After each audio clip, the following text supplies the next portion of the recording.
Well, children were kept locked in cells for days. They weren't allowed to exercise or even take a shower. That is what a state investigation found was happening at Dallas County's Juvenile Justice Center. Andrea Lucia is about to show us that local youth advocates got together once again, calling for reforms after what was uncovered. Henry Wade is a house of horrors, and adults must be held accountable.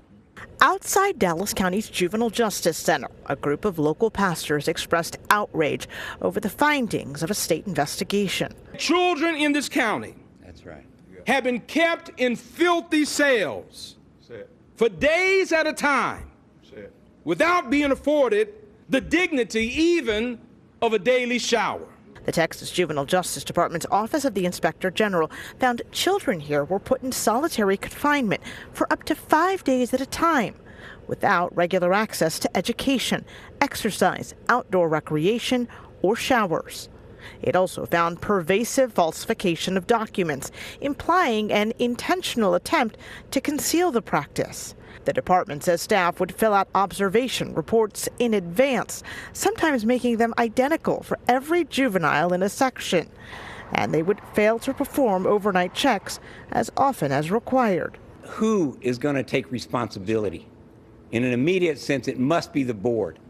And if the only thing they can do to hold themselves accountable is resign, we'll welcome that as a first step. I believe that the board did not have the information they needed.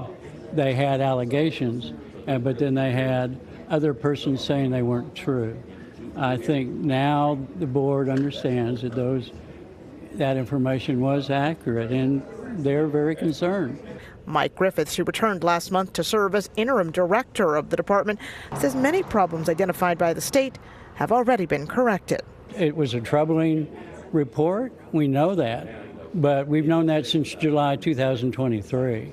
And so as of July of this year, things have changed dramatically.